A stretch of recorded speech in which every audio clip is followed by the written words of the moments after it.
आज आपको मालूम है आज है 11 जून और जून को आ गया वो शाहकार जिसका था इंतजार, यानी कि बजट। पूरी अवाम की नजरें बजट पे थी and people were actually expecting कि आज जो बजट पेश किया जाएगा अल्लाह करे वो अवाम दोस्त हो। तो पाकिस्तान तहरीक इंसाफ की हुकूमत 8,400 अरब रुपए का बजट जो है आज पेश करने जा रही है। बिल्कुल बजट पेश करने जा रहे हैं और जनाब उसके अंदर टैक्स वसूली का जो हदफ है वो 5,800 अरब रुपए से भी जायद है। दिफा के लिए 1,330 अरब रुपए मुख्तस होंगे। 3,100 अरब रुपए सूद की अदायगी पर, यानी कि जो कर्ज लिए गए हैं उनके ऊपर जो सूद है उसकी अदायगी पर ये पैसे खर्च होंगे। सरकारी मुलाजमीन की तनख्वाहों में 10 से 15% इजाफे की तजवीज़। आइंदा माली साल GDP का हदफ 4.8% होगा। याद रही ये हदफ है, हासिल होना ना होना वो जाहिर है कि उसके कई रीजंस होते हैं। ज़राई शोबे की शरह नमू 3.5%, सनती शरह नमू का हदफ 6.8% रखा जाएगा और PSDP के लिए 2,100 अरब रुपए मुख्तस किए जा रहे हैं। बिल्कुल जी, और जो सूबों का हिस्सा है वो 1,202 अरब रुपए से जायद होगा। खाद पर सब्सिडी होगी, किसान कार्ड भी के थ्रू इस पे होगी और किसानों को DAP खाद के लिए 2,000 रुपए फी एकड़ सब्सिडी भी मिलेगी। कोशिश की जाएगी क्योंकि पाकिस्तान एक एग्रीकल्चर स्टेट भी है, एक कंट्री भी एग्रीकल्चर, तो उसमें कोशिश की जाएगी जो हमारा किसान है उसको फैसिलिटेट किया जाए, उसको एम्पावर किया जाए। एक और चीज़ बड़ी इंपॉर्टेंट है मदिया कि ये चीज़ ये है कि हमारे तमाम सेक्टर्स ने लार्ज स्केल मैन्युफैक्चरिंग की ग्रोथ अच्छी रही, लेकिन जो गंदम और चीनी का बहरान आपको याद है वह हुआ था, तो जो गुज़िश्ता रोज़ इकोनॉमिक सर्वे रिपोर्ट आई थी तो उसके अंदर बताया गया कि जनाब वो गंदम और चीनी बहरान की वजह से हमारी जो इंपोर्ट्स थी वो ज्यादा रही, यानी कि पिछले साल थी वो 37 अरब डॉलर, इस साल वो 42 अरब डॉलर से जायद रही 10 माह के दौरान। बिल्कुल जी, और जो कॉटन की खैर इंडस्ट्री ने देखा कि कॉटन ने बड़ा सफर किया, कॉटन के तरह।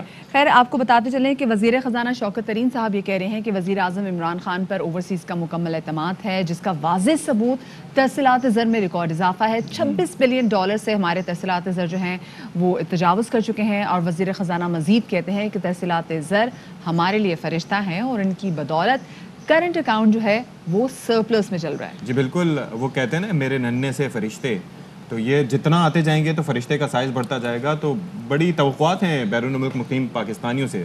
शौकत तरीन साहब मजीद क्या कहते हैं, आप जरा सुनिए।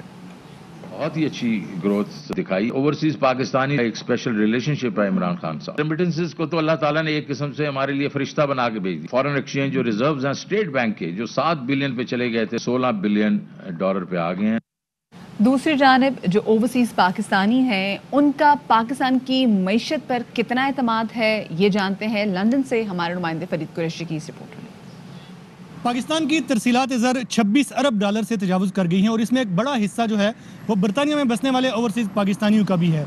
उनसे ये जानने की कोशिश करते हैं कि तरसीलात ज़र में इस इजाफे की वजूहात क्या है। दरअसल बात यह है कि एक अरसे के बाद एक ऐसी हुकूमत आई है जिस पे अवाम एतमाद करना शुरू किया है। पहले हम जब पैसा भेजते थे तो हमें ये होता था कि कहीं चोरों के हाथ ना लग जाए। अब कम से कम हमें ये सुकून है कि ये पैसा हमारे ही मुल्क में जाएगा। एतमाद की वजह जी एक ही नाम है, इमरान खान। इमरान खान आपका पहला प्राइम मिनिस्टर है कायद आज़म के बाद जो आपके मुल्क में ईमानदार शख्स आया है और 100 बातें लोग करते हैं लेकिन ईमानदारी के ऊपर इसकी अपोजिशन भी इसकी तारीफ़ करती है। तो हमें पता है हमारा पैसा जो पाकिस्तान जा रहा है हम बिल्कुल सही जगह पे भेज रहे हैं और इसी तरह हम सपोर्ट करते रहेंगे।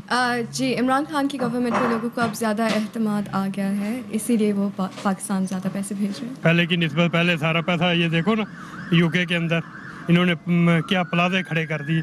अब इमरान के दौर के अंदर लोग उस पर ट्रस्ट कर रहे हैं, उसने कोई जायदाद बहर तो नहीं ना बनाई। इमरान खान की जो हुकूमत है ये बहुत ही जो उन्होंने इक़दाम किए हैं बहुत अच्छे किए हैं और इसी की वजह से शायद पाकिस्तान के अंदर जो बैरून मुल्क मुकीम जो पाकिस्तानी हैं वो अपने रेमिटेंसेस वगैरह भेजते हैं। इमरान खान की गवर्नमेंट की जो है अवाम दोस्त पॉलिसी है, इसकी वजह से जो ओवरसीज जितने भी पाकिस्तानी हैं उन्होंने मैक्सिमम है पाकिस्तान में पैसे भेजे हैं और उन्होंने अपने पाकिस्तान में बिजनेस किए हैं, कंस्ट्रक्शन का काम किया है। इस साल जो रिकॉर्ड लोगों ने अपनी रेमिटेंसेस भेजी हैं, लेकिन गवर्नमेंट को भी इसका ख्याल करना चाहिए कि ओवरसीज़ पाकिस्तानियों को भी उनको पूरा हक दें और उनकी मुश्किलात को दूर करें।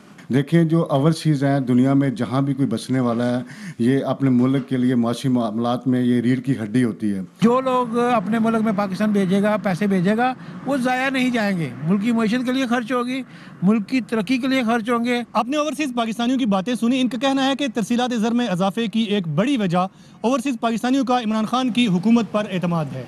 जनाब एतमाद बिल्कुल मौजूद है और इसी पर बात करने के लिए हमारे साथ मौजूद हैं माहिर मुआशियात खुर्रम शहजाद साहब।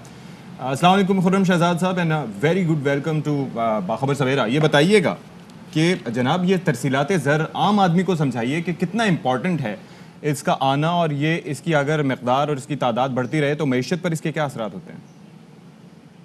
जी अस्सलाम वालेकुम। देखें, रेमिटेंसेस का बढ़ना किसी भी मुल्क के लिए जो है वो एक अच्छा जो है वो ये कह लें कि अरेंजमेंट ऑफ डॉलर्स होता है, अरेंजमेंट ऑफ फंड्स होता है। और ये हम जैसे मुल्कों के लिए जिनके जो एक्सटर्नल अकाउंट्स हैं यानी दुनिया के साथ जो लेन देन होती है उसमें हम ज़्यादातर जो है आउटफ्लोज हमारे ज़्यादा होते हैं, हमारे डॉलर जाते हैं। तो उसका एक नेमुल बदल ये होता है कि रेमिटेंसेस में इजाफा किया जाए, एक्सपैट्रिएट्स को जो है वो अट्रैक्ट किया जाए, अच्छी अपॉर्चुनिटीज उनको भी दी जाए जो लोकल जो है वो लोकल्स को हासिल होती हैं, और उसी हिसाब से उनको जो है वो अट्रैक्ट किया जाए जो अपने जो भी कमाई है वो वापस अपने मुल्क में भेजें, अपने न सिर्फ जो है रिश्तेदारों के लिए, बहन भाइयों के लिए, बल्कि मुल्क के लिए भी वो एक तरह से बैकबोन होते हैं। तो अभी जो हमारी रेमिटेंसेस बढ़ी हैं इसमें नेचुरली एक तो ये बात है कि हमारे यहाँ रेमिटेंसेस इजाफा हुआ है, उसमें रोशन डिजिटल अकाउंट का एक बड़ा रोल है और वो एडिशनल $1 बिलियन आए हैं। लेकिन एक चीज इसमें देखने की है कि कोविड का भी एक रोल इसमें है। कोविड अगर ना होता तो शायद रेमिटेंसेस में इतना मैसिव इजाफा नहीं होता जो अभी हुआ है। तकरीबन कोई अभी 5 से 6 बिलियन डॉलर जो हैं वो एडिशनल आए इस साल। इसका एक बड़ी वजह यह है कि ये कहा जा रहा है कि जो हवाला हुंडी है वो बेसिकली कोविड की वजह से, बॉर्डर्स बंद होने की वजह से एयरलाइंस पे लिमिटेड थी और बहुत सारी चीजें ऐसी की वजह से क्रॉस बॉर्डर जो है वो और हवाला हुंडी के अलावा फिर हमने ये भी देखा है कि बहुत सारे पाकिस्तानी जो कि बाहर अब्रॉड काम भी कर रहे थे वो भी मुल्क वापस आए हैं कोविड की सिचुएशन की वजह से।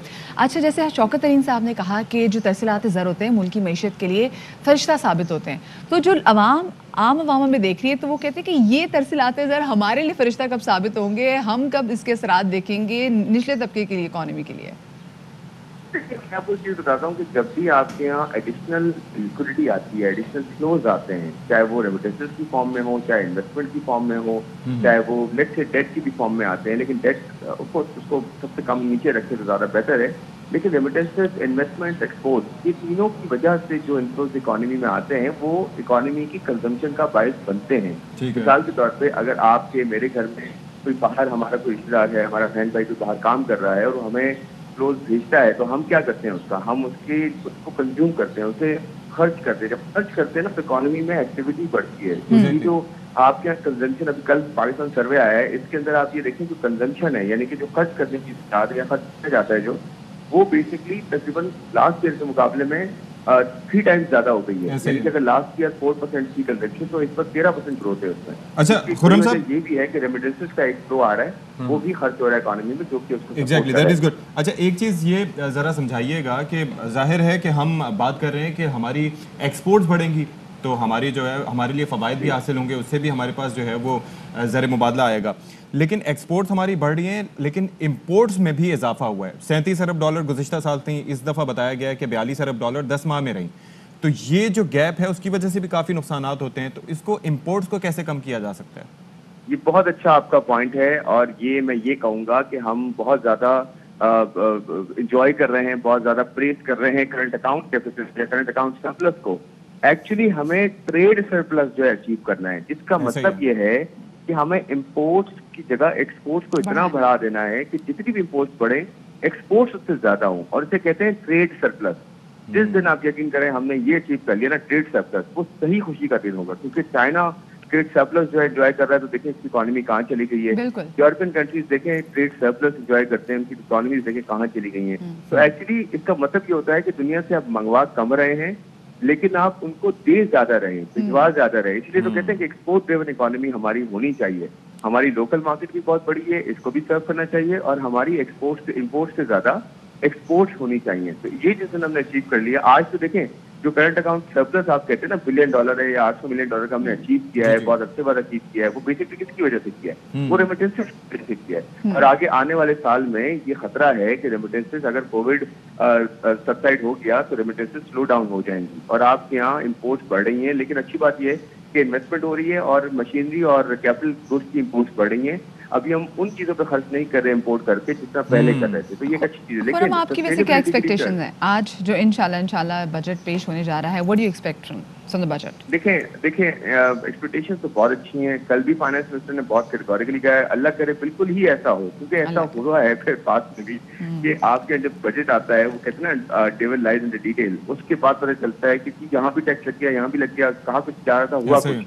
लेकिन इस मरतबा क्लियर कट लग रहा है, जैसे कल उन्होंने बड़ी अच्छी बात की कि हम एक ओवर बर्डन नहीं करेंगे जो सैलरी क्लास ऑलरेडी है या जिस ऑलरेडी टैक्स लगा हुआ, ये बहुत अच्छी चीज है। हम बेस बढ़ाएंगे, नेट बढ़ाएंगे, हम बात की बहुत अच्छे से कर रहे हैं, लेकिन होपफुली इस मरतबा हो जाए। दूसरी और जीडीपी के जो ग्रोथ का टैक्सेस को दिया गया है, सिंप्लीफाई करेंगे। जीडीपी ग्रोथ के जो इंडिकेटर्स दिए गए हैं कि 4.8 या समथिंग होगा, आपको लगता है कि ये अचीवेबल है? बिल्कुल अचीवेबल है। तो हमारी देखिए मैं आपको बताऊं, हमें ना 20 लाख जो है नौकरियां आती हैं हर साल चाहिए। इनफैक्ट हमारे जो पास आउट होते हैं जवान वो 16 से 20 लाख के करीब होते हैं। ठीक है। इसका मतलब ये है कि आपको ग्रोथ कम से कम 7 से 8% चाहिए इन 20 लाख को एब्जॉर्ब करने के लिए। तो ये स्ट्रैटेजी बनानी पड़ेगी। नारा बिल्कुल सही है ग्रोथ का, लेकिन साथ साथ स्ट्रैटेजी इसको अचीव कैसे करना है वो मेरे ख्याल में उस पर काम किया जाए। होपफुली आज बजट उस हिसाब से हो तो इंशाल्लाह हम अचीव करेंगे हमारा पोटेंशियल। इंशाल्लाह बहुत शुक्रिया जी। खुर्रम शहजाद हमारे साथ मौजूद थे और खुद बहुत अच्छा पॉइंट ऐड किया कि we need to be export driven country. Obviously देखें वही बात है, उन्होंने कहा ट्रेड सरप्लस होना चाहिए। ट्रेड सरप्लस नहीं होगा तो मामला बेहतर नहीं होंगे। और जो कर्ज की अदायगी होती है पाकिस्तान के जो बैरूनी कर्ज हैं वो उसी वक्त मुमकिन है कि पाकिस्तान या तो अर्न करे, यानी कि अपने एक्सपोर्ट्स के जरिए पैसा कमाए, फिर उसके बाद जो है वो कर्जे अदा करे, या फिर रेमिटेंसेज आए। जो मुल्की कर्जा है वो तो आप नोट छाप कर भी पूरा कर सकते हैं, लेकिन असल मामला है फॉरेन जो वो एक इशू है, डेब्ट है। तो जनाब इसी पर मजीद भी बात करेंगे।